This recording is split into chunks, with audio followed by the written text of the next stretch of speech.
مرحبا بكم متابعينا في قناة كيروف ريبورتنا العسكرية.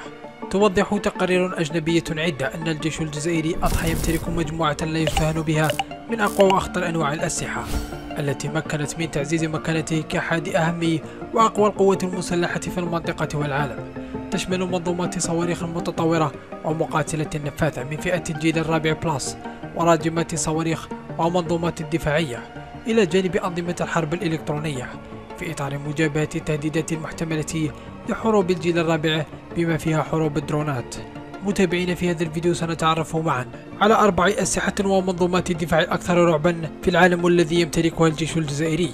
ولكن قبل أن نفعل ذلك، فضلا وليس أمرا، المتابعين لا تنسوا الضغط على زر الإعجاب والاشتراك في القناة وتفعيل جرس الإشعارات، وشكرا جزيلا لكم.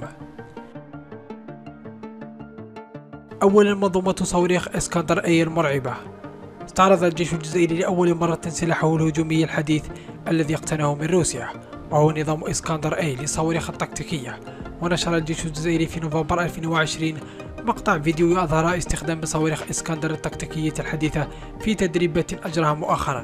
وتعليقا على ذلك، قالت صحيفة ميليتري واتش الأمريكية أن اسكندر يعتبر أقوى صاروخ باليستي تكتيكي في العالم، ولم تصدره روسيا إلا إلى الجزائر وأرمينيا. وأفادت الصحيفة أن مدى عمل اسكندر بلغ 500 كيلومتر، ويقيمه العسكريون في مختلف البلدان عالميا لسرعته الفائقة ودقته العالية وقدرته على المناورة ومسار تحليقه الذي من الصعب التنبؤ به واستحالة اعتراضه. كما أضافت أن نظام اسكندر الروسي الصنع يعتبر أحدث وأخطر سلاح في إفريقيا، كما أنه يعد من أحدث الأنظمة الهجومية فائقة التكنولوجيا التي اشترتها الجزائر من روسيا، إلى جانب منظومة S-400 للصواريخ المضادة للجو والدبابات T-90، ومنظومة باستر للصواريخ والمدافع المضادة للجو والغواصات الحديثة من مشروع فرشافينكا.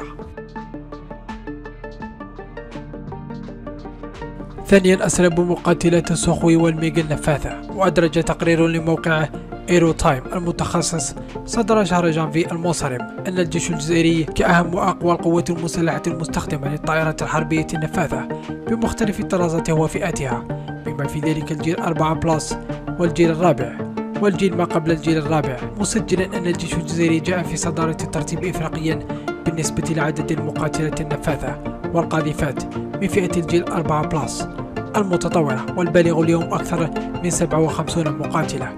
أوضح التقرير الذي أطلع جريدة تدامسا نيوز الإلكترونية الاقتصادية على فحواه أن القوات الجوية الجزائرية جاءت ضمن أقوى القوات المسلحة في إفريقيا، إذ تحوز اليوم أكثر من 107 مقاتلة حربية نفاثة من مختلف الطرازات والفئات، تتضمن قاذفة قنابل وطائرة هجومية أرضية بالإضافة إلى المروحية الهجومية. وأشار إلى أن الجيش الجزائري أضحى بحوزته اليوم أكبر عدد من المقاتلات الحربية النفاثة من الجيل 4 بلس المتطورة ذات الميزة القتالية الفريدة والتكنولوجيا العالية، بما فيها السرعة في الأداء والفعالية في المناورة. أما بالنسبة لإجمالي الطائرات الحربية لدى الجيش الجزائري، فأورد التقرير أن القوات الجوية الجزائرية جاءت في المرتبة الثانية إفريقيا، إذ تحوز اليوم على 552 طائرة حربية من مختلف الطرازات والأحجام والاستخدامات، مسبوقة بمصر في صدارة ب 1062 طائرة. وكشفت عن نقاط قوة السلاح الجوي الجزائري أو ما وصفته بالعمود الفقري له، حيث أشارت إلى أن القوات الجوية الجزائرية تضم ما يقارب 45 طائرة مقاتلة من طراز سو 30 MKA ذات الوزن الثقيل. وفق المجلة العسكرية الأمريكية، فإن المقاتلة سو 30 MKA مدعومة بواسطة أسراب تكتيكية صغيرة من مقاتلة الميغ 29S متوسطة الوزن، بالإضافة إلى تجهيزها بأحدث الأسلحة بما في ذلك صواريخ جو R27ER و R77 طويلة المدى. كما أشار مجلة ميليتري واتش أن الجزائر تنشر أكبر أسطول في إفريقيا من مقاتلة ضاربة مع 36 طائرة من طراز سو 24M.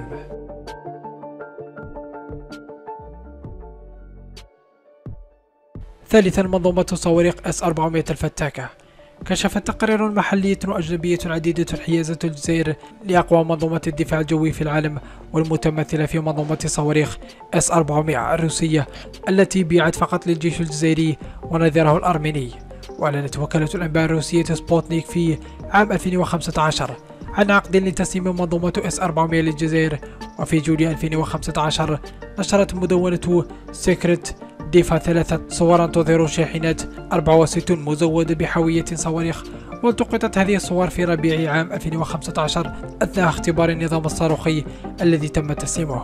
وتعد منظومة S-400 نظاما صاروخي للدفاع الجوي تم تطويره من قبل شركة ألماز أنتي الروسية، كما يعتبر أحد أنظمة الدفاع الجوي الصاروخي الأكثر تقدما في العالم، حيث يمكن لنظام الصواريخ S-400 تتبع وتحديد مجموعة من الأجسام القادمة التي تمتد عبر الطائرات والصواريخ والمركبات الجوية غير المأهولة على مسافات طويلة جدا. S-400 هو نظام صواريخ الدفاع الجوي متنقل يعتمد على هيكل شاحنة عسكرية، ولكل نظام رادار اكتساب ثلاثي الأبعاد على مراحل يمكنه تتبع حوالي 300 هدف حتى 600 كيلومتر. كما أن له القدرة الأخرى هي قدرة إطلاق النار والنسيان التي لا تتطلب مزيدا من التوجيه بعد الإطلاق، ويمكنها إصابة الهدف دون أن تكون منصة الإطلاق في خط رؤية الهدف.